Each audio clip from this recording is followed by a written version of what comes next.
احوال بلدنا. انا النهارده طبعا جاي الاول، عايزين ما ننساش نشاهد الفيديو والمتابعه. دي استغاثه من سيده من القاهره. طبعا انا قبل ما اقول الاستغاثه واقول الموضوع بتاعها، انا عايز ابعت رساله لكل مسؤول في البلد. انت موجود في مكانك علشان خاطر انك بتأدي خدمه للمواطن.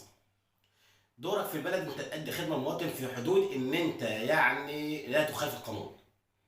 ما حدش قال لك عشان تخدم المواطن تخالف ما تخالفش القانون، لا، اعمل شغلك بمراد الله بدون مخالفه للقوانين اللي البلد حطها واللي انت ماشي عليها. ولكن لما نيجي نبص نلاقي ان في بعض الموظفين بيستغلوا سلطاتهم واماكنهم في ان هم يعطلوا مصالح الناس او كلام من ده كله. طبعا اعرف ان كرسيك موجود لكن انت زائل، مش هيبقى لك غير دعوات الناس عليك، وطبعا دعوه المظلوم لا ترد عند ربنا.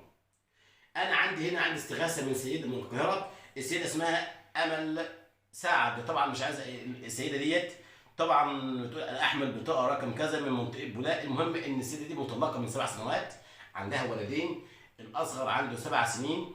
المهم السيده ديت لما اتطلقت الحي او المكان اللي هي فيه كان هيتعمل له ازاله، فعملوا ليها طلبات رغبات.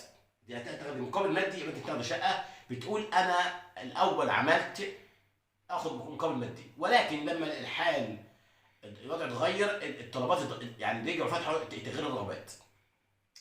فرحت عملت تغيير رغبات من ان انا اخد تعويض ان اخد شقه، لان طبعا بقى المهم ان تاخد شقه. مفيش، رفضوا، طلعوا لها شيك. المهم راحت لعضو مجلس الشعب هناك اسمه ايمن محمد عبد التواب، انه بحيث ان هو برضه يتوسط.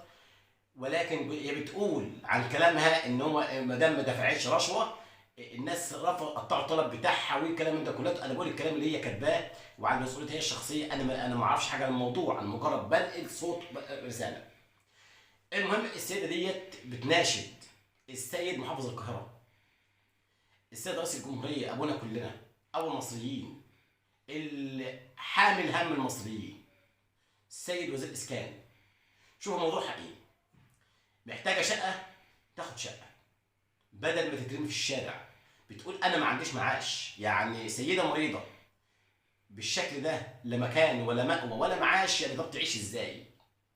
احنا مش عايزين يا جماعه ان اي موظف يتعنت مع حد، ويا ريت اي حد يوصل الفيديو ده لمحافظ القاهره لوزير الاسكان بحيث ان هم يفحصوا موضوعها بالظبط. طبعا هي بعتلي الحاجات دي، حتى بعتلي انها نشرت مشكلتها في الجرايد وكلام من ده كله، ولكن مفيش فايده، مش استجابه. احنا مش عايزين نقول، احنا عاوزين الساده المسؤولين يشوفوا الطلب بتاعها، هل هي تستحق ولا لا تستحق؟ تستحق تاخد، لا تستحق. انا ضد اي بني ادم يخالف القانون. لا، احنا عاوزين كل واحد في البلد ياخد حقه. مفيش وسطيه، مفيش محسوبيه.